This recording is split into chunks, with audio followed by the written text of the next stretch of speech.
Hello students. तो हम बात कर रहे थे एजुकेशन साइकोलॉजी के फर्स्ट यूनिट की चाइल्ड डेवलपमेंट, जिसके कि हमारे 3 लेक्चर कंप्लीट हो गए हैं। ये हमारा चौथा लेक्चर है और जो हमारा आज का टॉपिक है वो है principle of growth and development.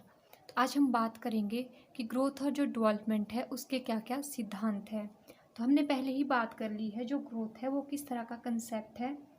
तो ग्रोथ के बारे में हमने देखा था, जो ग्रोथ है वो एक तरह की हमारे पास क्वांटिटेटिव है और एक स्मॉल एस्पेक्ट है, और जो डेवलपमेंट है वो ब्रॉड एस्पेक्ट है और इसके साथ क्वालिटेटिव और क्वांटिटेटिव दोनों ही इसमें मेज़र किए जाते हैं। तो अगर हम इसके साथ साथ और बात करें तो जो ग्रोथ है वो एक तरह का स्ट्रक्चरल चेंज है, जिसमें कि बॉडी के स्ट्रक्चर में चेंज आता है। जैसे कि कोई लंबा हो रहा है, उसका वेट बढ़ रहा है, ये सारे क्या आ गए हमारे ग्रोथ के अंदर। और डेवलपमेंट क्या है? स्ट्रक्चरल एंड फंक्शनल चेंज, जहाँ पर स्ट्रक्चर तो चेंज हो रही है पर इसके साथ साथ क्या हो रहा है, जो फंक्शन है हमारे वो भी चेंज हो रहे हैं। जैसे जब हम छोटे होते हैं तो हम प्रॉपरली कोऑर्डिनेशन नहीं बिठा पाते हैं अपने हाथ के साथ, या अपने हाथ से ऑब्जेक्ट अच्छे से नहीं कैरी कर सकते हैं। पर जैसे जैसे ग्रोथ और डेवलपमेंट होती है वैसे वैसे हमारा जो कोऑर्डिनेशन है वो अच्छे से बैठ जाता है किसी भी ऑब्जेक्ट के साथ। तो इसीलिए आज हम बात करेंगे इसकी कुछ एक प्रिंसिपल की, कि ऐसे कौन कौन से सिद्धांत है या ऐसे कौन कौन से पैटर्न या ऐसा कौन सा प्रोसेस है जो ग्रोथ और डेवलपमेंट को डिफाइन करता है। तो अगर हम बात करें प्रिंसिपल की, तो there is a set of principle that characterise the pattern and process of growth and development. तो एक तरह का ऐसा सेट होता है प्रिंसिपल जिसके बेस पे हम करेक्टराइज कर सकते हैं किसी के भी पैटर्न को और प्रोसेस को। तो सबसे पहले अगर हम बात करें तो child development is a based on following principle. जो चाइल्ड डेवलपमेंट है वो बहुत सारे ऐसे बेसिक प्रिंसिपल पे बेस्ड होता है। तो सबसे पहले अगर हम बात करें तो सबसे पहला जो हमारा प्रिंसिपल होता है वो होता है प्रिंसिपल ऑफ सिफेलोकॉर्डियल। जो सिफेलो होता है, सिफेलो का मतलब ही हमारा ब्रेन होता है। ब्रेन डेवलपमेंट से जो टर्म सिफेलो है उसका मतलब ही होता है कि दिमाग का विकास। तो ये जो कंसेप्ट है ये टॉप टू बॉटम ग्रोथ की ओर डिस्क्राइब करती है डायरेक्शन को। तो ये क्या बोल रहे हैं यहाँ पर? It describe the direction of growth and development. According to this principle the child gain control of the head first, then the arm and then the legs.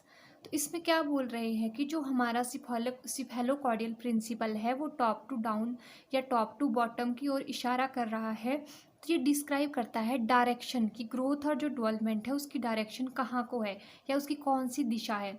तो अकॉर्डिंग टू दिस प्रिंसिपल, तो इस principal के अनुसार क्या है?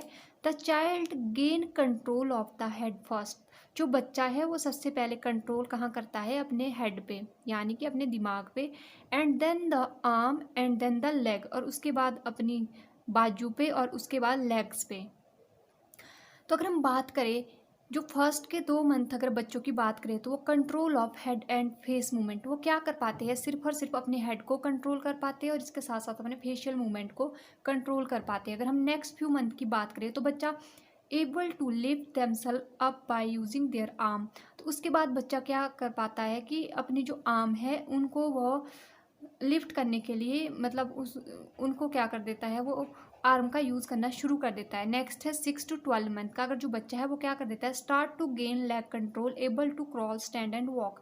तो वो अपने जो भी उसकी टांगे है उस पर कंट्रोल करना सीख जाता है और वो एबल हो जाता है क्रॉल करने के लिए, खड़ा होने के लिए और इसके साथ साथ साथ वॉक करने के लिए।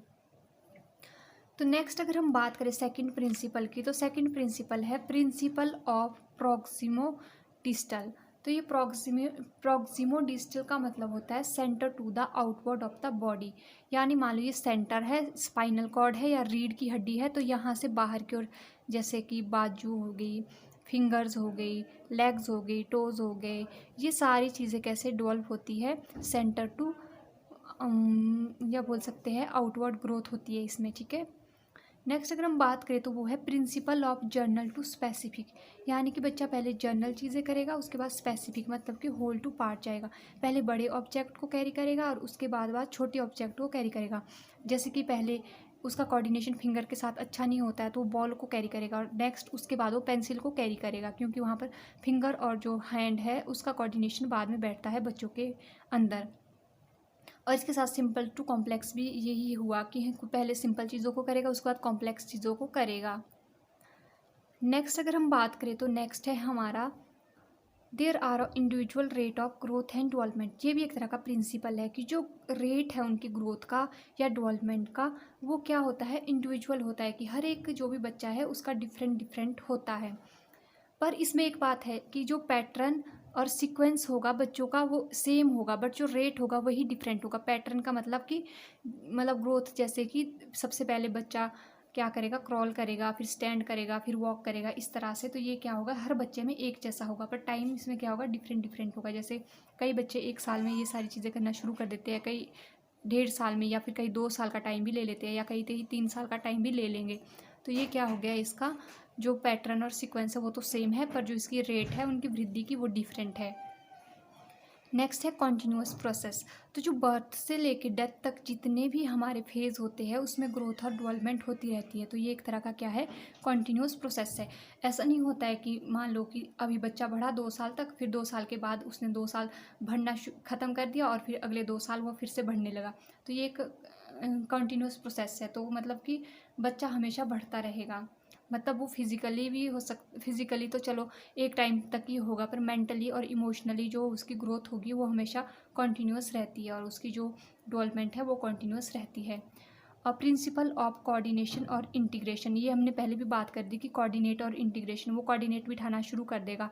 जैसे कि वो ग्रॉस से उधर फाइन की ओर चल पड़ेगा। जैसे पहले वो बॉल को कैरी कर रहा था और बाद में वो पेंसिल या पेन को कैरी करना शुरू कर देगा, या क्राफ्ट का काम सीख लेगा, या जैसे ड्राइंग, पेंटिंग, उस पर उसकी जो पकड़ है वो मजबूत होती जाएगी।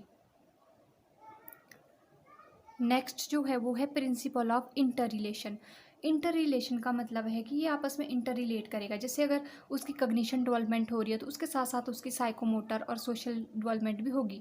कग्निशन का मतलब है कि अगर वो मेंटली कुछ उसकी एज बढ़ रही है और उसके सोचने समझने की क्षमता बढ़ रही है, तो उसके साथ साथ ही क्या होगा, उसका साइकोमोटर यानी कि जो वो मूवमेंट कर रहा है उसमें भी अलग से वो परफॉर्म करेगा चीज़ें, और सोशली भी वो वैसे बिहेव करना शुरू कर देगा। अगर मान लो मोटर कर में हम ले, तो जैसे बच्चा है तो उसकी अब एज बढ़ रही है और उसके साथ साथ उसकी जो कैपेसिटीज़ है वो बढ़ रही है, तो वो उसके माइंड को सिग्नल देगा कि अब वो मतलब इस तरह की चीज़ें उठा सकता है या भारी चीज़ें कैरी कर सकता है। तो इसके साथ साथ क्या हो रही है कि हर चीज़ उसके साथ एक दूसरे के साथ इंटरकनेक्ट कर रही है, इंटर रिलेट कर रही है। नेक्स्ट है प्रिंसिपल ऑफ यूनिफॉर्मिटी। ये हमने भी बात की, यूनिफॉर्मिटी होगी कि मतलब पहले बच्चा क्रॉल करेगा, फिर स्टैंड करेगा, फिर वॉक करेगा और फिर रन करेगा। हर एक बच्चा ऐसे ही डेवलप होता है। सबसे पहले वो क्रॉल करता है, फिर उसके बाद स्टैंड खड़ा होता है, उसके बाद वॉक करता है, धीरे धीरे 1 पाँव 2 पाँव छोड़ता है और उसके बाद रन करता है यानी कि भागता है। तो ये सारी चीज़ें हर एक बच्चे में सेम होती है, पर इसका जो रेट है वो डिफरेंट डिफरेंट हो सकता है। नेक्स्ट है स्पाइरल एंड लीनियर डेवलपमेंट। जो डेवलपमेंट होती है वो कैसे होती है, या स्पाइरल होती है या फिर लीनियर होती है। स्पाइरल का मतलब होता है कि जो इस तरह की मूवमेंट होती है या इस तरह से जिसकी ग्रोथ होती है, ये हमारी स्पाइरल हो गई। और जो ह्यूमन बींग्स हैं उनकी ग्रोथ इस तरह से होती है स्पाइरल। अगर लीनियर ही होगी तो आप देख सकते हैं कि पता नहीं कितनी लंबी ग्रोथ हो जाएगी किसी का, वो कितना लंबा इंसान हो जाएगा। तो जो स्पाइरल ग्रोथ है वो ह्यूमन बींग्स में होती है। नेक्स्ट है joint product of heredity and environment.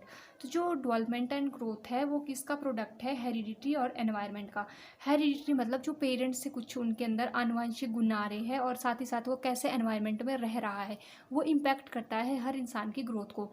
For example, अगर कोई बच्चा है उसको कुछ डिजीज़ हैं या वो स्लम एरिया में रहता है तो उसको अनीमिया है, तो उसकी ग्रोथ पे क्या होगा, इफ़ेक्ट पड़ेगा, और डेवलपमेंट पे भी इफ़ेक्ट पड़ेगा।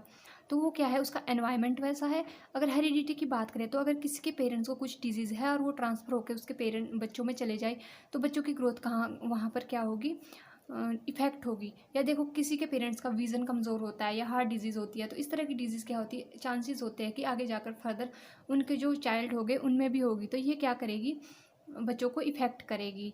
या जॉइंट प्रोडक्ट ऑफ हेरिडिटी और एनवायरनमेंट भी इसको कह सकते हैं कि जो हमारा एनवायरनमेंट होता है और जो हेरिडिटी होती है वो इफ़ेक्ट करती है किसी की भी ग्रोथ को। तो ये था हमारा आज का टॉपिक। तो इसके साथ साथ ही हमारा ये टॉपिक ख़त्म होता है। आई होप आपको यहाँ तक समझ आ गया हो। तो मिलते हैं जल्द ही नेक्स्ट वीडियो में एक न्यू टॉपिक के साथ। तब तक के लिए बाय बाय, थैंक यू। अगर आपको वीडियो अच्छी लगी हो तो लाइक करें, शेयर करें अपने फ्रेंड्स के साथ, एंड बाय बाय।